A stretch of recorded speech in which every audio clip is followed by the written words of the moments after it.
जैसा कि शासन स्तर पर कर्मचारी संगठनों की बैठक नहीं हो रही, इसके बारे में क्या कहना है?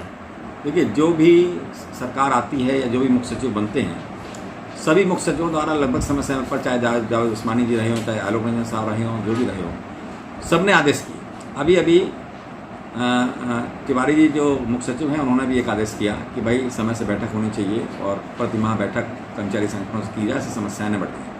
मुझे लगता है ये भी चुनाव की तरह बात हो गई, चुनाव आने को है, इसलिए इन्होंने सोचा कि भाई बैठकों का एक आदेश तो कम से कम जारी कर दें। सारे आदेश विद्यमान हैं, ऐसा नहीं है कि वो मुख्य सचिव नहीं थे सब लोग, और उनके आदेश हैं। उसके बाद भी मैं समझता हूँ कि पूरे प्रदेश में आज तक किसी भी अधिकारी ने जहमत नहीं उठाई, जिले से लेकर प्रदेश स्तर तक किसी प्रमुख सचिव ने या जिलाधिकारी ने, कि किसी ने भी संगठन की वार्ता की हो किसी भी संगठन से और उसके बाद किसी समस्या का समाधान निकाला हो। आखिर अधिकार इन आदेशों का क्या होगा, इन आदेशों को कौन मानेगा, ये आदेश इनके इतने हल्के कैसे हैं? या तो ये मनसा समझी जाए कि इनकी बात ही नहीं सुनना चाहते, सिर्फ आदेश करके इससे कर लेते हैं। अगर उन्होंने आदेश किया तो उसकी मॉनिटरिंग क्यों नहीं हो रही है कि 3 महीने के अंदर कितने लोगों ने बात नहीं की? अगर बात नहीं की तो उनके विरुद्ध कार्रवाई क्या की उन्होंने आदेशों के खिलाफ? और यही सब कारण है कि पिछले 18 महीने से हमारे ऊपर दोतरफा मार की जा रही सरकार के द्वारा। एक तरफ तो ये कि हम अगर हड़ताल करेंगे, आंदोलन करेंगे, तो उसके ऊपर असमा लगाया गया कि भाई आप आंदोलन नहीं कर सकते, आंदोलन नहीं कर सकते, इसका मतलब अपनी बात भी नहीं कर सकते।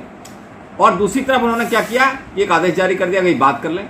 तो न तो बात करने को कोई तैयार है, न कोई आंदोलन करने को तैयार है, न आंदोलन हमें करने देंगे। तो समस्या कब निपटेगी हमारी? कुछ ना कुछ समस्या तो हमारी जायज होंगी। इतना बड़ा समुदाय है, 16 लाख शिक्षक हैं और 15 लाख कर्मचारी शिक्षक कर्मचारी हैं, तो इतने लोगों की समस्याएं ही नहीं कोई प्रदेश में। सारी सरकार सुन रही है, सारे अधिकारी सुन रहे हैं। यही तो गलत है, यही तो गलतफहमी है इनको, और यही कारण होता है कि बड़ा बड़ा आंदोलन हमारा मूर्त रूप लेता है। जब नहीं सुनी जाती तो हम एस्मा की परवाह नहीं करते, फिर हम आंदोलन करते हैं और आंदोलन में सरकार के खिलाफ जाता है और उनके खिलाफ कार्रवाई करते हैं। जो करना सरकार करे, एस्मा के विरुद्ध कार्रवाई करे हमारे खिलाफ, लेकिन हम लोग अपनी बात सही तरीके से रखेंगे। ये प्रयास, जैसे एक आपने देखा हमारा एक मोटरसाइकिल का भत्ता पिछले कई सालों से चल रहा है कि भाई जो हमारे कर्मचारी हैं वो पूरे दिन अपनी मोटरसाइकिल से दौड़ते हैं, सरकार का काम करते हैं, सरकारी विभागों का काम करते हैं, और उसके बाद जब वो लौटते हैं तो उसके बाद उनको महीने भर में उसके रिपेयर तक का पैसा नहीं मिलता है और पेट्रोल तक का पैसा नहीं मिलता है। इसका मतलब यह है कि अधिकारी कहीं ना कहीं, कर्मचारी हमारा जो है वो अपने वेतन से टलाएगा, वेतन से टलाएगा नहीं तो भ्रष्टाचार करेगा। तो कहीं ना कहीं इस तरह की व्यवस्थाएं की गई जो जायज चीज है उसको वो नहीं मिल रही।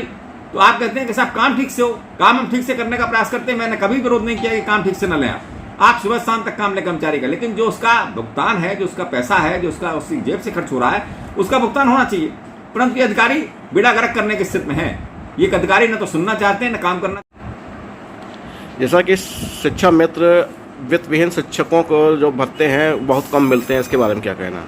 देखिए, अभी आपने कोरोना काल में देखा कि बहुत से लोगों के लिए सरकार ने योजनाएं बनाई और उन तक पैसा पहुंचा, लेकिन अगर आप बात करें वित्त विहीन शिक्षकों की तो हम समझते हैं कि उनको 500 रुपये, 1 रुपया भी कहीं किसी विद्यालय द्वारा नहीं किया गया, और तमाम सारे लोग थे, उसके बाद भी उनको 100 रुपये भी नहीं मिले और सरकार ने भी कोई योजना नहीं बनाई। उनकी शिक्षा को अगर हम देखें तो वो भी उसी शिक्षा पे लगभग जाते हैं जहाँ पे उनको होना चाहिए, जो शिक्षा का सिलेक्शन होता है उसमें वो लोग रहते हैं। लेकिन जहाँ एक और 50,000 पेमेंट हो रहा है शिक्षक को, एक और 1 लाख रुपये पेमेंट हो रहा है, वहीं दूसरी तरफ दुर्सा ये है कि उनको 2,000 भी पेमेंट नहीं हो रहा। इसके लिए कई सरकारों ने प्रयास किए कि उनको मंथली कुछ पैसा दिया जाए, लेकिन वो पैसा नहीं दिया गया, उसको रोक दिया गया, कुछ ने दिया कुछ ने नहीं दिया। तो आज की स्थिति में उनकी स्थिति देख लें अगर हम, तो बहुत भयावह स्थिति है, जबकि हमारे यहाँ लाख की स्थिति में कम से कम 1 लाख लोग इसमें होंगे। इसी तरह से शिक्षा मित्रों का आपने देखा, शिक्षा मित्रों को 40,000 तक दिया गया और उसके बाद सरकारी व्यवस्था या अधिकारियों की मंशा खराब होने के कारण उनका रोक दिया गया। आज 10,000 मानदेय पे वो लोग काम कर रहे हैं। आखिर किसी ने जब बरसों उसको 40,000 रुपया मिला, उसके बाद अगर उसका रुपया 10,000 कर दिया जाएगा, उसने तमाम लोन ले रखा होगा, तमाम सारी चीजें ले रखी होंगी, अपना मकान बनवाने के लिए लोन ले रखा होगा, बच्चे पढ़ रहे होंगे, उसे एक व्यवस्था अपनी 40,000 में की थी, लेकिन अब आज उसको उतार कर 10,000 रुपये कर दिया गया। कैसे व्यवस्था उसकी ठीक हो सकती है? वो कितना परेशान होगा आज की तारीख में। तो ये जो स्थितियां हैं, मैं समझता हूँ सरकार की मंशा ही खराब है और इन अधिकारियों की मंशा बहुत खराब है, जो इसको इम्प्लीमेंट करके उन नेताओं को समझाते रहते हैं कि इससे आपका लाभ होगा। जब कभी बात होती है, जब कभी हम बात करते हैं कि साहब उत्तरांचल में ऐसा हो रहा है, वहाँ ऐसा मिलना चाहिए, पंजाब में ऐसा हो रहा है, वहाँ हमको मिलना चाहिए, तो अधिकारी कहते हैं भाई पंजाब की तुलना हम नहीं कर सकते, उत्तरांचल की तुलना नहीं कर सकते। लेकिन हमारे हाथ में एक अखबार रखा हुआ है, ये अखबार जिसमें आप देखिएगा, ये जो IAS हैं इनकी एक एसोसिएशन है, इस आईएएस एसोसिएशन ने मांग की कि भाई दूसरे प्रदेशों की तरह हमको भी अपर मुख्य सचिव का पद दिया जाए। पहले अपने अपर मुख्य सचिव का पद नहीं होता था, प्रमुख सचिव के बाद मुख्य सचिव सीधे बनते थे। लेकिन 2015 की बात है, इन्होंने ये मांग की कि भाई हमको अपर मुख्य सचिव बनाया जाए, दूसरे प्रदेशों की भांति बनाया जाए। और आज अपने प्रदेश में स्वयं अपने ऊपर लागू कर लिया इन्होंने और अपर मुख्य सचिव का पद क्रिएट करा लिया और अपना लाभ भी लिया। और हमारे लिए कहते हैं कि दूसरे प्रदेशों की भांति हम नहीं करेंगे। तो ये दो तरह की चाल जो है उसी से दिक्कत हो रही है। इसी प्रकार पेंशन में आपने देखा कि नेता और विधायक सांसद 2-2, 3-3 पेंशन लेंगे और सिक्योर्ड पेंशन लेंगे और हमारी दूसरी व्यवस्था है। तो इन व्यवस्थाओं में अगर हम जाएंगे तो निश्चित रूप से कहीं ना कहीं दिक्कत होगी। आपने देखा इसी प्रकार संविदा कर्मचारी, संविदा में क्या हालत हो रही है। अभी 6000 की पोस्ट निकली है, इसमें 6000 रुपए देने की बात कही गई है, जो जिसकी हाई स्कूल और इंटर उसकी योग्यता होनी चाहिए और उससे वो टाइप भी कराएंगे। उसके बाद उसको अकाउंटेंट भी, स्कूल और इंटर उसकी योग्यता होनी चाहिए और उससे वो टाइप भी कराएंगे। उसके बाद उसको अकाउंटेंट भी बनाएंगे।